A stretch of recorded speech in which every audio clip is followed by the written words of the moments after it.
الكرنب البلدي مفيش احسن منه في المحشي. طبعا الكرنب البلدي ده بيبقى في الشتاء بس.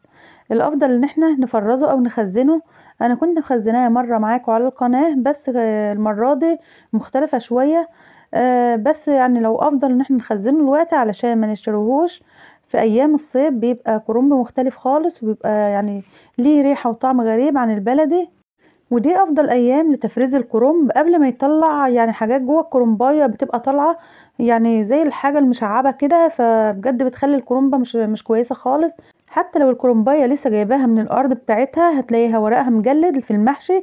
فطبعا افضل ايام لتفريز الكرنب يعني كمان شويه كده، يعني شهر او اكتر او اقل على حسب الناس اللي بتزرعه هي اللي تعرف. بس بعد يعني فتره قريبه كده بتلاقي الحاجات اللي بتطلع جوه الكرنبايه دي يعني بتبدأ انها تكبر جواها. فطبعا افضل الايام دي يا حبايبي لو عاوزين تخزنوه لرمضان والايام الصيف جميل جدا. وكمان هنخزنه بافضل الطريقه الصحيحه لتفريز الكرنب او تخزين الكرنب، يفضل معاكي سنه كامله زي ما هو كأنك جايباه من الارض بتاعته. السلام عليكم ورحمة الله وبركاته. اللهم صل وسلم وبارك على سيدنا محمد وعلى آله وأصحابه وسلم تسليما كثيرا طيبا مباركا فيه. أهلا بكم حبايب قلبي في قناتي، قناة حياة توفير مع اسماء محمد. إن شاء الله هنعمل فيديو جميل خالص النهاردة، هنعمل عن تفريز الكرنب. طبعا الكرنب دي أيامه يعني كده قرب يخلص، الكرنب البلدي. طبعا الكرنب البلدي جميل جدا، والناس يعني اللي بتستعمله دايما هي عارفة ان هو احسن نوع في انواع الكرنب. طبعا لما نفرزه علشان يعتبر ان كده هيفضل عندنا طول السنة. لكن الكرنب بتاع الصيف بيبقى صعب خالص. فعلشان كده احنا هنفرز الكرنب البلدي، هنفرزه بالطريقة الصحيحة. اللي يفضل معاكي سنة كاملة زي ما هو، ما يتغيرش ولا يجلد ولا يتهرى منك في التلاجة. بيفضلوا بس معانا نهاية الفيديو وانتعرفوا اسرار كل حاجة في تفريز الكرنب. هنسمي الله طبعا زي ما احنا شايفين، هنقول بسم الله. انا حطيت ميه على النار، الميه بتاعتي بدأت تغلي. اول ما غلت بدأت حطيت فيها ملح، حطيت فيها سكر، حطيت معلقه من الكمون، كمون مطحون. وكل الحاجات دي طبعا علشان الكرنب بيبقى ريحته كويسه. وكمان السكر والملح يعني علشان كمان دي ماده حافظه، ما تقلقوش مش هيعمل فيه اي حاجه. طبعا انا حطيت الملح اللي حطيته يا حبايبي انتوا هتفتكروا طبعا إن ده كتير، لا مش كتير خالص. حتى الكرنب ولا طعمه يعني مزز كده ولا اي حاجه، حتى الملح مش باين فيه خالص زي ما احنا شايفين يا حبايبي. طبعا انا بدأت قلبت الكرنبايه في الناحيه اللي قطعت منها الراس بتاع الكرنبايه. طبعا بقلب الكرنبايه كده على وشها، وبعد كده ببدأ ان انا يدوب الورق بس يدبل. طبعا يا دوب بس يدبل يا حبايبي علشان ما يستواش في السلق. وبعدين كمان نرجع تاني نرجع نحطه في الفريزر. طبعا كل ده يعني حتى الفريزر كمان يا حبايبي بيزود نسبة التسوية في اي حاجة بنفرزها بالنسبة للخضروات. طبعا علشان كده مش هضغط على الورق ولا هسويه. طبعا يا دوب بس زي ما قلت لكم يدبل شويه صغيرين كده على النار، يا دوب تحطيها تلاقي غيرت لونها، تقومي شايلاها قلباها على الناحيه التانية. وبعد كده طبعا بتبداي ان انت تشيلي الورقه ورقه ورقه. وبعد كده طبعا بنشيل باقي الكرنبه. وطبعا بيكون جنبنا ميه بارده، بنشيل من الميه المغليه بنحطها في الميه البارده، وبعد كده بنفرده على صينيه. وبعد كده طبعا بدأنا ان احنا نقطع الورق الكرنب زي ما احنا شايفين. جبت البلانشة او القطاعة الخشب اللي عندي، وبدأت ان انا قطعته بالشكل اللي احنا عارفينه ده واللي احنا شايفينه. بفرد الورق على القطاع اللي عندي، وبعد كده طبعا ببدأ ان انا ابرم الورقة كده كأن هقولك محشية مثلا كبيرة. يعني بديها اعملها زي الصباع الطويل، وبعد كده بتقطعي الاحجام اللي تحبيها. طبعا هديكوا فكرة تانية عن التقطيع غير السكينة برضو. يعني هو الطريقة اللي تحسوها سهلة بالنسبة لكم استعملوها. بس والله يعني هي كده ما بتاخدش معاكي وقت خالص.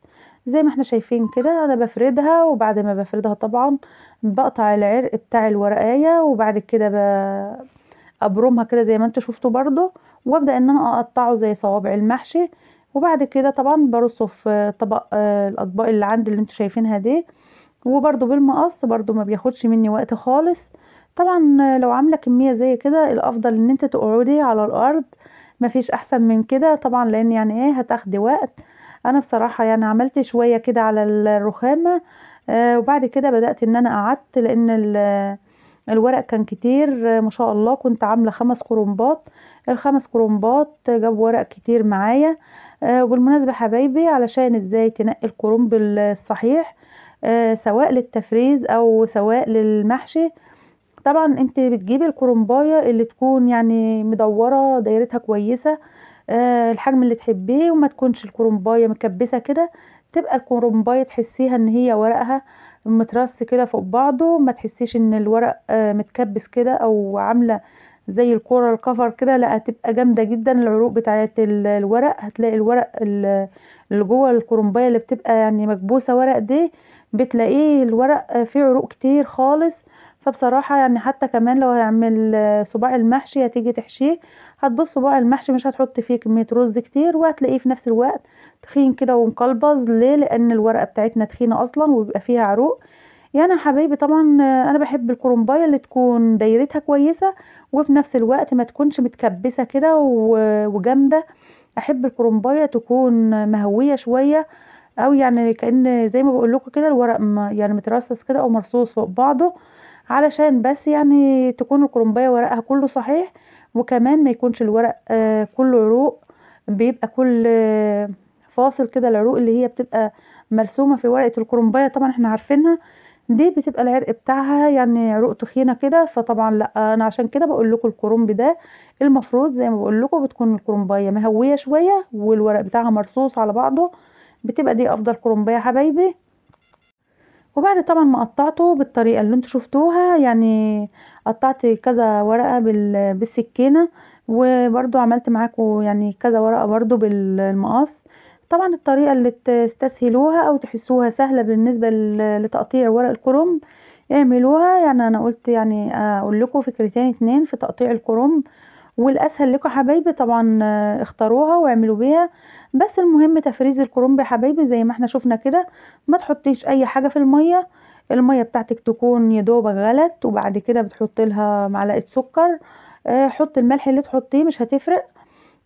وبعد كده طبعا بحط الكمون، وحطيت برضو نص ليمونه يا حبايبي، لان الحله اللي كانت معايا كانت حله ألمونيوم طبعا، علشان ما تاخدش لون غامق بتتعب في الغسيل وكده. وكمان برضو الليمونه بتبقى يعني زي برضو ماده حافظه.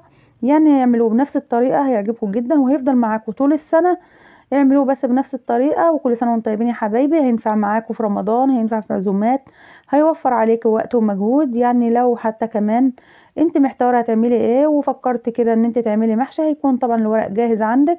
وبالمناسبه يا حبايبي كمان يعني اهم حاجه في تفريز الورق ده، اول ما بتطلعيه ما تحطوهوش يفك كده لوحده، لا طبعا تجيبي ميه مغليه، وبعد كده طبعا تحطيها في حاجه وتكوني طافيه عليها تماما، تكونيش مولعه عليها النار.